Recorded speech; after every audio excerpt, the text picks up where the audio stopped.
Okay, Ecollar. This excuse me, is what I use to bridge communication between handler and dog in absence of a physical leash. So if he's on the other side of the room, if he's outside, if he's just away from you and you need to communicate with him, this is the best way to do so. So this works essentially the same way as a muscle stimulant. So if you remember those exercise belt things that they used to have where they're supposed to make you gain muscle or lose weight or something by contracting your ab muscles, that is the same type of stim that it gives out. And I encourage you to play around with this on your arm just so you have an idea of what it feels like, all while remembering that it's about what Alvin feels and not about so much what you feel. So your pain thresholds are going to be different. Something that might be not anything to you could be extremely extreme to him, or vice versa. So it could be you think it is really, really painful and he's not even aware of it. So for instance, when I turn this on, I usually start to feel it around an 8. And for Alvin, a lot of times I'm working between a level of 4 or 5 up to 15. So just be mindful that those levels can vary according to what your dog feels, what's going on, what the situation is. This goes from levels 0 to 100 in increments of 1. Let's turn it on. So to turn them on, and you'll get your own, it has a charger in the box and it has a lanyard for you to wear this around, dangle it around your neck, and it has extra contact points that are longer, which he won't need, but just so you know what those are in there, don't worry about that little packet that comes with the little extra contact points. Okay, so to turn it on, you have to turn each one on individually. For the remote, there's a button on the back, and this is gonna be backwards because it's the reverse camera, but it says on and off next to it. You're just gonna hold that big button on the back down until the screen comes on. And then to turn on the collar, they each have these little red dots. They're just magnets. All you do is put them together and it'll light up green to show that it turned on. So if you turn them on, they'll flash green, and when you go to, let's see if I can do it backwards. When you go to turn it off, it'll flash red. So to turn this one off, you just hold it down until the screen goes away.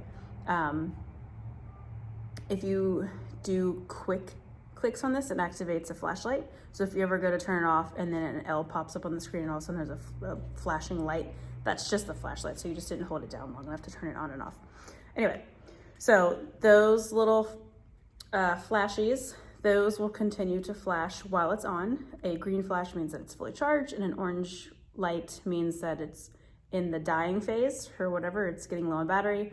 And then red means that it's dead. So I only recommend using it on the green. Once it hits that orange color, it tends to die pretty quickly. I think it only takes about an hour to charge, and it holds a charge really nicely.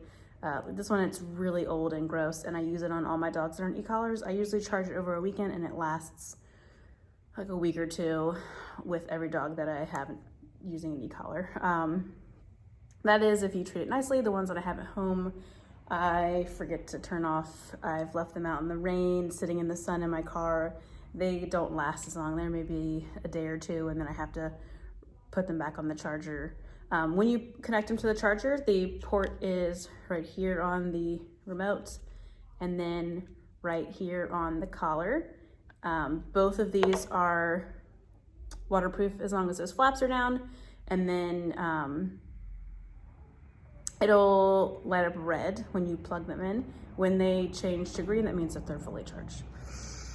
Okay, so I usually try to make sure that it's on before I put it on them. It's just much easier to get those little magnets lined up than when it's on him, because then you have to like hold it off of his skin and stuff.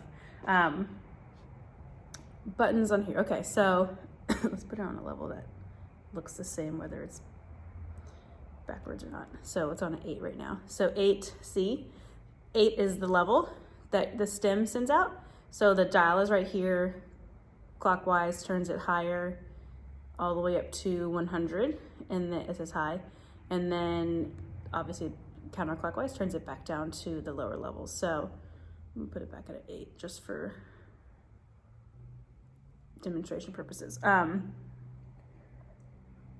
was I saying? Oh, so I don't want you to focus too much on one particular level. I always say whatever works, works. So if he's responding to a 4, that's great. If he needs to go higher, then go up higher. Don't be afraid to adjust it around.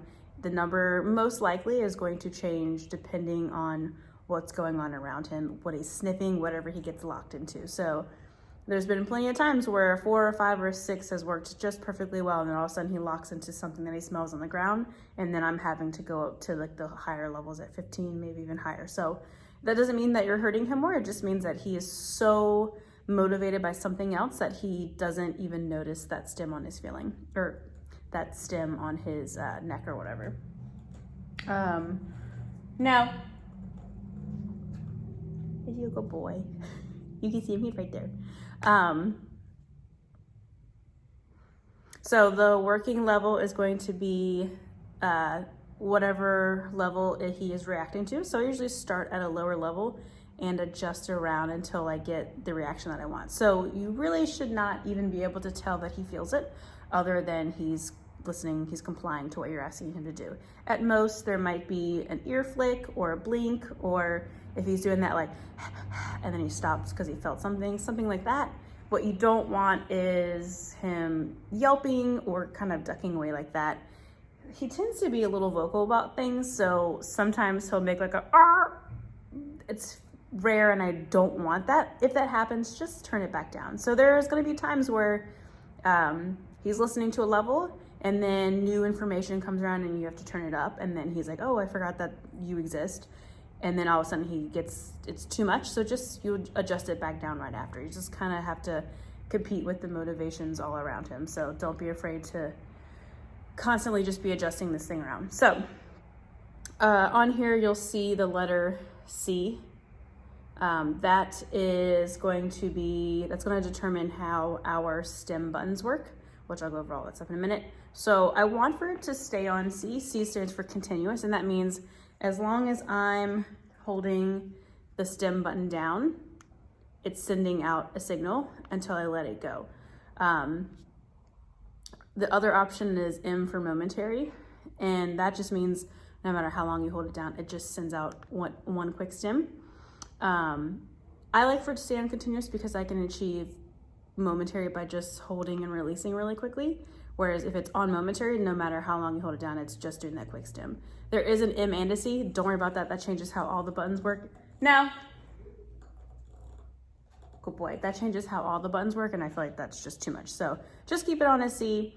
You will have noticed probably that when I use the buttons, they both light up red. That is the one, and it's kind of orange in this light, but it's red. If you're using any of the buttons, they will both light up to show that they are receiving each other's signal. So if you hit this lights up red, but this one doesn't light up red, that means that the collar's not actually on. So just make sure that that's usually how I tell if it's on. I either do the vibrate or I hit the button to see that they're both lit up red. Okay, so the button that's by itself, you'll see has 2 sides. The button that's by itself, that just makes the collar vibrate, nothing else. And then he doesn't really care about that, so I don't use it very much. It doesn't, some dogs, they will kind of get their focus and it startles them a little bit, I guess because the vibration is so close to their ear. He doesn't care about it, so it's just a null and void. I don't care about that one. So these are our stem buttons. So the black one is going to directly correspond to the number on the screen. So if I hit the black button right now, it's going to send out a level 8. And then the red button, it's just a boost. It increases whatever level you're on by 5 degrees. So if it's 8, then it's going to be a 13. If it is a 3, then it's going to be an 8, and so forth. So it just increases the level momentarily without having to actually adjust the levels. So it's something nice where if he's been working on a certain level and he just all of a sudden gets distracted, or he becomes, I don't know, if he gets leash reactive or something, I really haven't had a problem with him being vocal about other dogs and whatnot. You can say, hey, cut it out. It's just a little bit higher of a correction or a stem without having to mess around with the settings. So trying to make sure I'm going over everything. Oh, for this, I recommend this being worn as everyday wear. So if you're home with him, he should have it on. If you leave the house or at nighttime, unless you're working on him barking at night or something, let him take it off, or take it off of him. The reason being is because I'd like for you to always have the ability to enforce things that you're asking. And that is the key to a successful relationship with him, where you always have the ability to say, I like that, I don't like that, come here. You can follow through with what you're asking him to do. So if he is naked and running around the house and he starts barking at something at the door, or he starts digging in the trash, or something that he does here is he lifts his leg, I think that might just be a here problem because of other dog pee. No, place. I know I'm talking about you, I'm sorry. There you are. Yeah, I'll just hold it, we can see you too. What was I saying? So yeah, if he does all of those things and you want him to, let's say, come back to you, if he's outside in the backyard, you want him to come back to you, or you want him to stop barking, you are not missing a moment in time to be able to say, don't do that, come do this, whatever. You're always able to enforce those behaviors, and there's no missed opportunities. So if he is not wearing this collar and you go to tell him to come to you and he doesn't listen, or you tell him to stop something and he doesn't listen, hey, good boy. And then all of a sudden you're like, oh, I gotta go get the e-collar on, and then you put it on. The moment's over, it's a missed opportunity.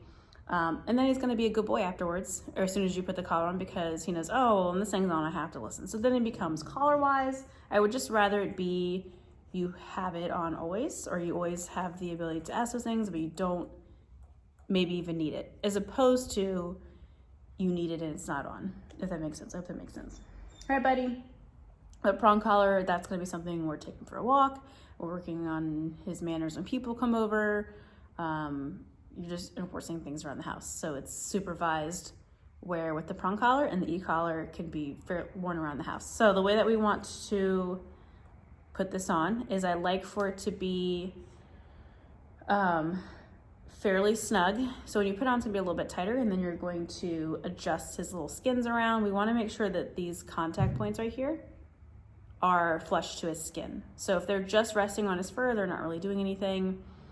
It's gonna be tighter than a normal collar because we want that consistent contact. Never attach a leash, even though it's a lyre. It's got this loop for a leash. Don't ever put a leash on here. I don't trust the material that these collars are, but we don't want there to be pressure from this if he pulls into it. That to me doesn't seem very fair. So these are going to be direct contact on his neck, whereas the prong collar is just kind of, the way that it's designed is to put indirect pressure. I just don't think that would be very fun feeling for him if he were to pull into that. And then it's gonna be, the stem would be digging into his neck even more. Anyway, so I want it to be either off to the side, kind of behind his ears on the top of his neck, or off to the side on the underside of his neck. So on the sides of his muscles, his neck muscles. So we don't want it to ever be directly on his throat, and I don't really like for it to be directly behind his head. So kind of off to the side on the top, behind his ears, or underneath his ears. Again, I like to put it on a little bit tighter at first, and then I maneuver all his little skins around. Hey, place. Good job, buddy. I know. Your life is so hard right now. He's being a good boy. He's very upset about it. He's like, who are you talking to? But this is good for him to sit still and not be getting into anything. He has a tendency to, if I leave him alone for a little bit, he likes to go mark on this wall over here. So that's why I've made him sit on his place the entire time while I talk to you about all this stuff. Hey, you're fine. You're a good boy. Yeah, he's a good boy. All right, I'm gonna go put the e-collar on, and then I will show you what it looks like.